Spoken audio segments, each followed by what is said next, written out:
laay Makhtar Pape ya gis nga constat bi nga def ba souligner ko mooy tey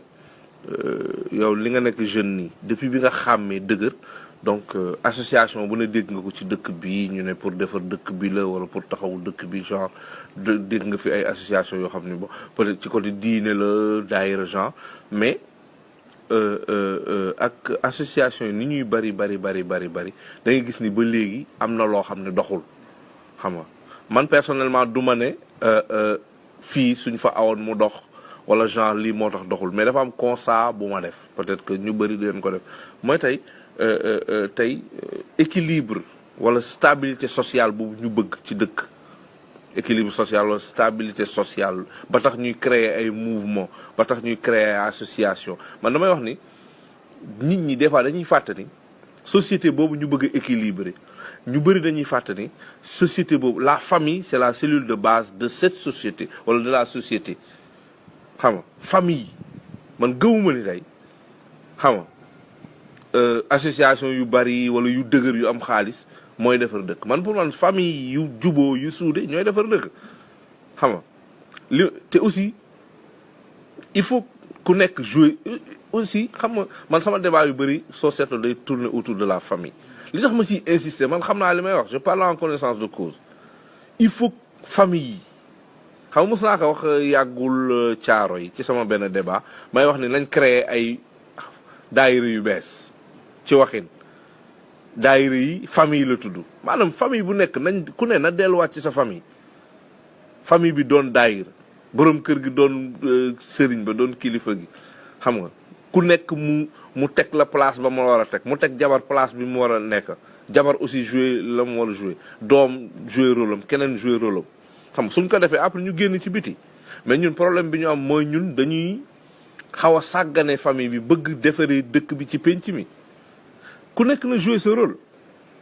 da ngay gis borom kër boo xam ni du jouer rôle am ci biir këram bëgg génn dem bokk ci association ba nekk fa trésorier wala nekk fa secrétaire général wala nekk fa président bëgg jouer benn rôle ci association pour association bi dox pour doxal dëkk bi te moom kër ga mu dëkk doxalu fa rôle am jouer wu fa rôle kilifa xam nga comprendre nga donc borom kër googu ak association bu mu mën a bokk ci dëkk bi ak daayira bu mu mën a bokk d'abord na jouer rôle am ci këram dañuy gis soxna soo xam ni moom rôle ba mu war a jouer ci këram jouer wu ko mais soo demee ca mbootaay ba mu bokk moo xam maasu xaw ma lan la mais ma ngi fay jouer rôle bu am solo bëgg mbootaay googu dox te rôle ba mu war a jouer ci këram këfi na ko est-ce que comprendre nga xam nga wala nga gis doom boo xam ni xale bu góor la wala bu jigéen mais rôle ba mu war a jouer ci stabilité wu kër ga du ko jouer mais soo ko fekkee ca biti ca association ba mu bokk moo xam ca club ba mu bokk ca seen école moo xam club anglais la wala espagnol wala mu bokk daayira mais rôle ba mu fa bëgg jouer rôle bañ ko jox mu doon sax ci moom ndax dañ ko fal mais rôle bi ko yàlla fal ci famille bi nangu ko jouer yàlla moo dogal ni diwéy sa baay diwéy sa yaay diwéy sa mag diwéy sa rak diwéy sa bàjjan diwéy sa këfit loolu yàlla moo ko créé jox la fa rôle mais nga sàggane rôle boobu dem ca mbootaay ba nga xam ne rôle boo fa mën a jouer itam responsabilité boo fa mën a yor ay nit a la ko fal est-ce que comprendre nga man sax man mënuma mais rôle gis nga xam nga rôle président sax tâche président moo gën a rëy xam nga mais nag président sa waay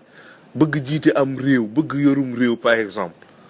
te famille ba nga bokk munoo ko jiite wala munoo ko stabiliser kon sa waay ñun fan la ñu jëm donc juste pour wax la ni man pour man ci sama xalaat bu gàtt xam nga il faut te lu kii laa lay wax il faut que nit ñi delluwaat ci famille yi xam nga dellu ci famille jouer rôle yi ñun xamante nañu ñu ngi observer société bi ñu ngi def ay analyse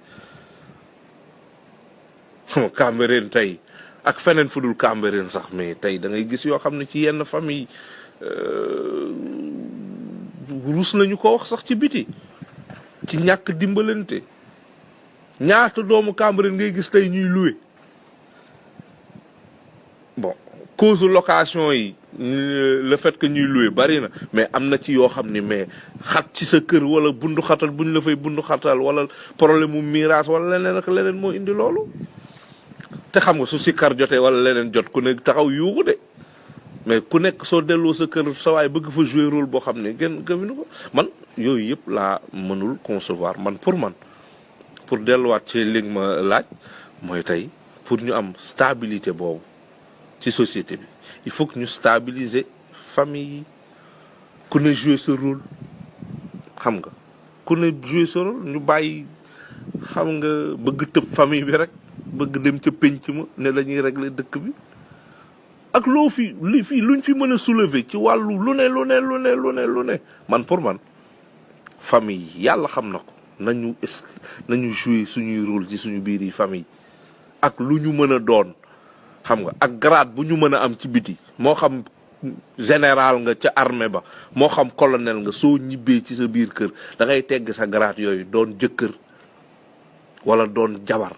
gis nga jigéen bi nekk armée doon fa colonel wala nekk gendarmerie doon fa colonel jëkkëram di chauffeur tey colonel boobu su xëyee ca taliba wala ca gendarmerie ba ay nit dañ koy tóojal ay góor dañ koy tóojal mais su ñibbee këram mu xam kaak mu ñàkk ko xam dafa war a dindi garaadam yooyu teg nële attaayal boroom këram googu di chauffeur looluy rôlam léegi ku jigéen kooku nga defe ne comme que moom colonel gendarmerie la gendarme bu mu romb góor ak jigéen mag ak ndaw da nga koy tóojal ku ko gis ragal ko léegi nga def ne loolu rôle boobu muy joué ci gendarmerie bi da ko war a dugal ci këram déedéet soo ko fa dugalee juum ndax du rôlam ci biir kër gi waaw donc mën nañ ci joxe exemple ba li ma bëgg wax mooy kenn ku nekk na nga joué sa rôle ci sa famille encore une fois constat bi ma def ñu bëri def nañ ko waaw da ngay gis koo xam ne sa waay nanguwul jël benn responsabilité ci biir kër ga mu bokk moo xam papa la wala yaay wala doom wala lu mu ci mën a doon seen kër dara mais soo ko fekkee ci benn association ba mu bokk wala daayira da nga naan kii sa waay mooy loolu waaw yal na yàlla taxawu ñëpp laay Muxtaar